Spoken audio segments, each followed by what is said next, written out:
Joining us is a very special guest, Petroleum and Natural Gas Minister, Mr. Hardeep Singh Puri. Sir, welcome to Sunset TV and thank you so much for joining us. First, thoughts on budget, of course. Fiscal incentive, structural reforms, and focus on the priority sectors. Your big takeaways from today's budget. All of what you have said is true. I think the message that comes out of this budget is that 10 years after it has been in office, it is starting the next 5 years on a solid basis and designed for fiscal consolidation and intended to move the economy from the current 5th position in the world to about 2027 to be the 3rd largest economy, as the IMF has said in a report a day or so ago. I want to do some context setting. This is the second time in this calendar year that we have had a budget. On the 1st or 2nd February, there was an interim budget. That interim budget had already laid the basis. For instance, the capital expenditure was already indicated there at 11.1 lakh crores. That's what it remains. But this budget has gone much further in terms of, it's not the budget for the full year, there will be 5 months or so left. But something very interesting has happened. On all the areas, for instance, the Andatas, for Mahilaएं, for the Garib, and for the youth, there are some very solid takeaways. For instance, for rural development, I see an outlay of 2.66 lakh crores. Then, coming to women, Madam, from the last few months, we have moved from a process of women-centered development to women-led development.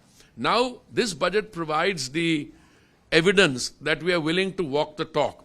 And I think 3 lakh crores has been put in the budget for giving shape and force to women-led development. Equally, if you look at youth, there's a program for next 5 years to produce 4.1 crore jobs. 4.1 crore jobs over a 5-year period. Also, another innovative scheme here, or a very innovative scheme here, is that the 500 top companies in India will be providing internships to our youth, to 1 crore youth. And they'll be paid a stipend or a internship stipend of 5,000 rupees a month, apart from this thing.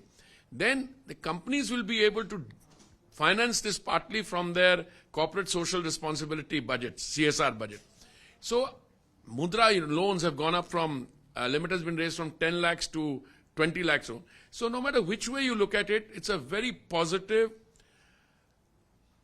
confidence-inspiring, growth-oriented budget. It seeks to increase productivity. It lays an emphasis on skilling and youth, jobs for youth. So all in all, I think that's why the reactions have been so positive. Well, absolutely, sir. And talking about your sector particularly, there's an announcement on E&P. There's talk about energy transition for hard-to-abate sectors. How do you look at this budget from the prism of energy security of India? You know, Modi ji had already started on a energy transition. I mean, Modi ji's trilemma, I call it the gospel, has been that we have to ensure energy availability, energy affordability, energy transition.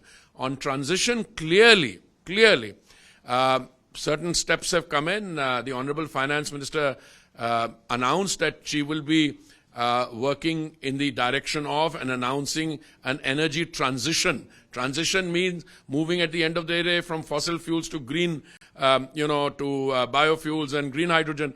But, you know, the government has already made some very significant contributions. We've gone on biofuels from 1.4% blending in 2014 to what? 15% blending last month, and we are going in the direction of 20% blending, which was a target by 2030. We're going to do it by 2025. So it's all a very positive and encouraging scenario.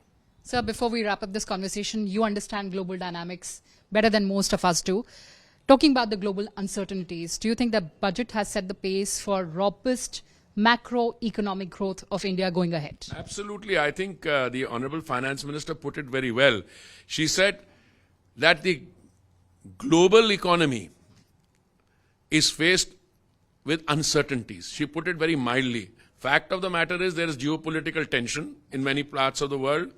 On the Ukraine-Russia front, in West Asia, attacks by the Houthis, attacks on the Houthis, the Red Sea problem. But more than that, many of the economies, including in Western Europe, are either in recession or flirting with recession. So India has to be strong in navigating that.